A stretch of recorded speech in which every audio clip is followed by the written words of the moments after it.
good to have you back. Today we're talking about triads again, working my way through the book that I wrote called Triads and Something Chord Construction. And nothing more important, so I'm really digging in and teaching that book so that you can play all over the fretboard, and so you understand how chords are constructed. So first of all, chords come from scales. I've probably said that 100 times, and I'll keep saying it 100 more. Chords come from scales. So if we take a look at a scale here, what we have is just a simple C major scale, right? And from the first degree of that scale, we build a triad by going take a note, skip a note, take a note, skip a note, take a note. So we call this the one chord in the key of C because it's built on the first degree of the scale. And there it is. It's a C triad. In other words, the three notes of a complete C major chord. C, E, and G, like we have here. C, E, and G. All right, and then we jump up to the fourth degree of the scale and do the same thing. Take a note, skip a note, take a note, skip a note, take a note, just the notes out of the scale.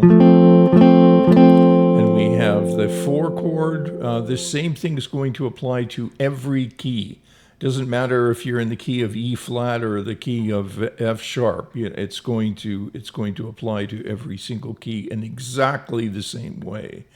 All right, and then we go to the G, G we take a note, skip a note, take a note. And here in this diagram, I show the G as having four notes, very common for the 5 chord. In this case, the G chord to be voiced as a G7. This is just a wacky voicing because I haven't eliminated any notes. And the reason we do that over the centuries, the 5/7 chord, is because it resolves more nicely, more effectively, with more forward motion to the 1 chord. You can hear. Right, there's lots of tension in that G7. Okay, so specifically today, that was a little recap for those of you who don't know what I'm talking about. I hope you learned something there. Now we're going to talk a little bit about what we call voice leading. When you study harmony, and if you profess to be a guitar player and you want to be a guitar player, you will have to get into the study of harmony because this is an instrument that plays polyphonically. It plays harmonically. It plays chords. It's happy when it plays chords.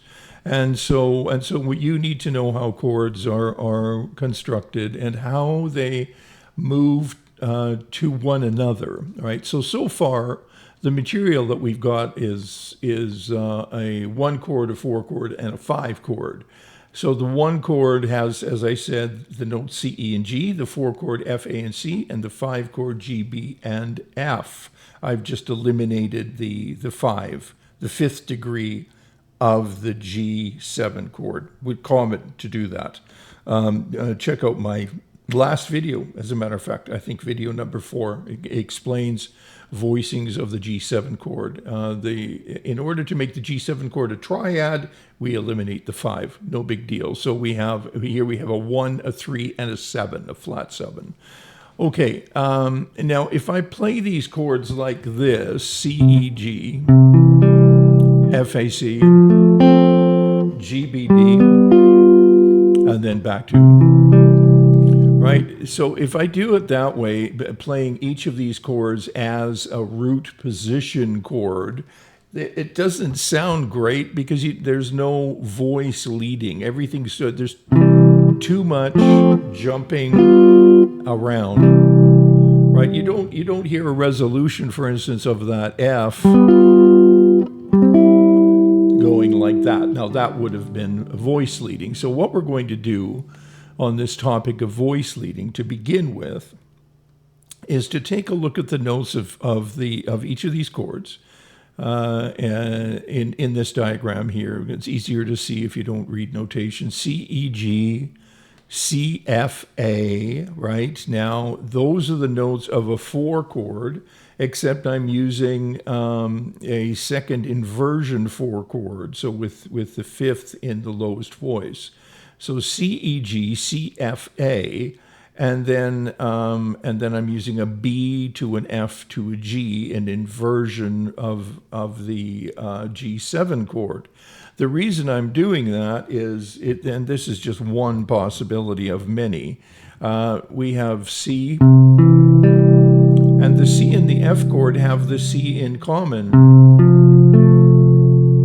right? So we don't have to move that C. This is the whole point of inversions. And then the F and the G7 have the F in common, so we don't have to move that F. And then we can resolve, I would say the best resolution, the neatest and tidiest resolution is like that. Now this kind of approach to voice leading is going to give you chords that will sound like a little 3-voice choir. I mean, if you have a voice and you want to do 3-part harmonies, don't go to a piano. Just use your guitar, and you can keep these nice tight voicings. If each one of these is a voice, let's look at them as a voice. So what we're doing here is moving from a C, staying on the C because it's in common, and then moving to the B, and then up to the C. So even though I'm just playing 2 notes in this case, I'm thinking about changing through 3 chords. Right, I'm resolving back to the C. Now the middle voice, I have the 3rd of the C, the root of the F, the flat 7 of the G, and then I resolve back to the E, right? Now if I put those together, and that becomes a really nice close voicing harmony part for any instruments. I used to, years ago, teach a few horn players for several years. Each one of them, since they're playing a single note instrument, a monophonic instrument, would take the cues from my guitar, and I would give them each their part, and we would go through an arranging class like that with guitar and 4 horns. And then the top, we have the 5th on top, and then the 3rd of the A, and then back to the root of the G, and then the resolution to the G. So you can see how close those voicings are, right? There's no jumping around, and that's sort of the point. And if there's no jumping around, it's going to be that much easier to play.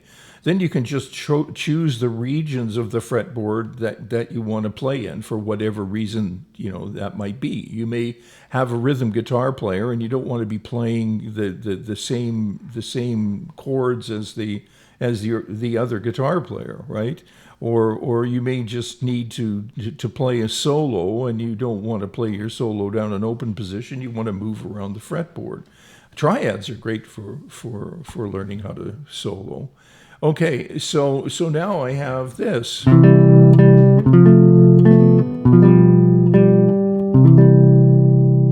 Again.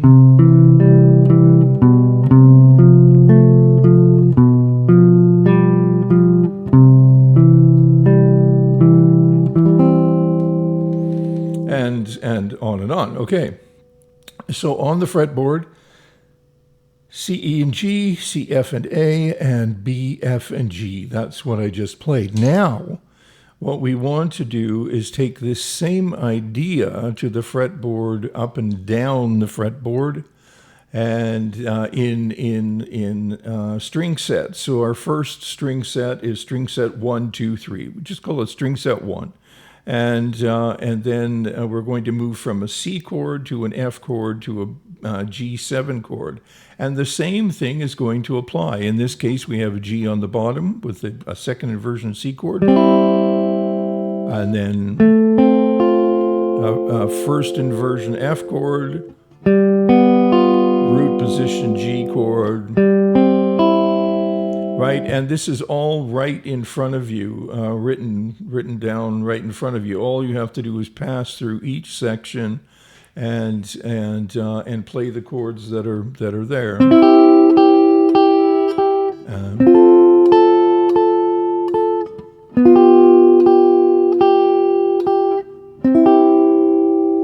All right. If you want to get a little fancier, you can move up an octave on the last one chord.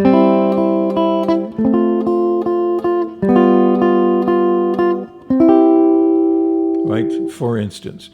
And so this format, I think, is pretty straightforward.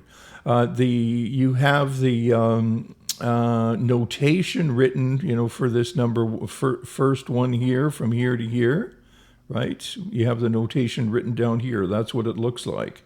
Then from here to here to here, you have the notation here, and that's what it looks like, and so on. In each case, you're going to be voice leading. You're not going to be playing from a root position to a root position to a root position and jumping all over the fretboard. String set 2, same deal. F, G7. I really like that one because of that the common F in the bottom, right?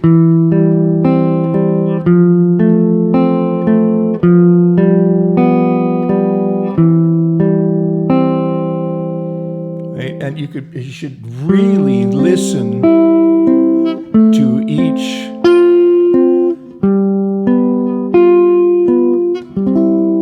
chord that you're playing. I can't emphasize enough how important this is.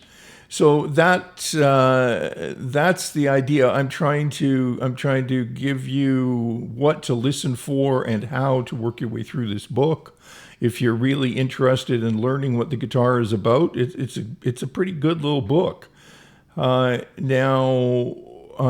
From a structural standpoint, from a harmonically structural standpoint, I'm not talking about art. I'm talking about the technical aspects of what this instrument is meant to do. And then we go to the string set 3, the same thing. Right, we can. There's a bit of a stinker, but you can do it, right? And through the string sets, and then we finally to the bottom string set number 4. It gets a little dark down here.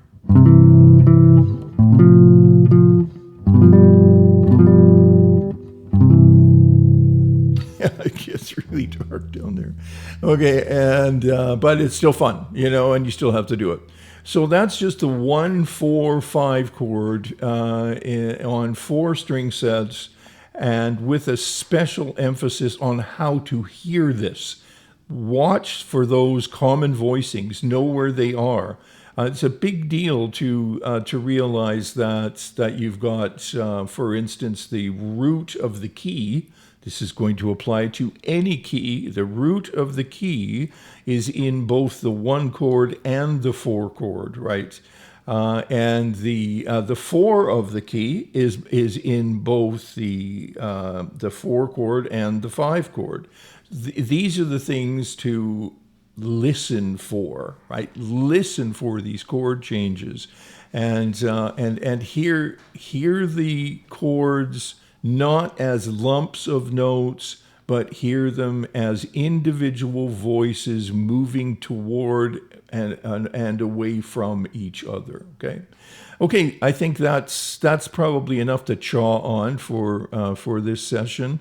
And this all comes from my book, as I mentioned, Triads, Chord Construction.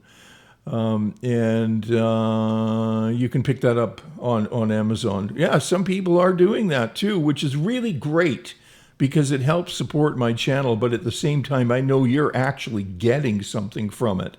I know that if you're serious about playing, and if you really want to learn how to play this instrument, this is going to be important to you. So there you go. I'm not even trying to sell my book. It took me a long time to write this thing, picking away at every single fingering and all the notation and, pages and pages and pages. But the reason for that is because this is one of the most neglected and at the same time strongest pillars of necessary education if you are a guitarist. Fine, if you want to rip through like scales going 100 miles an hour, and you just practice scales for 3 hours a day, and you've never played a chord. I mean, you could probably do that too, right? But I question the validity of doing that from a musical perspective, because and from this instrument's perspective, which is designed to play polyphonically.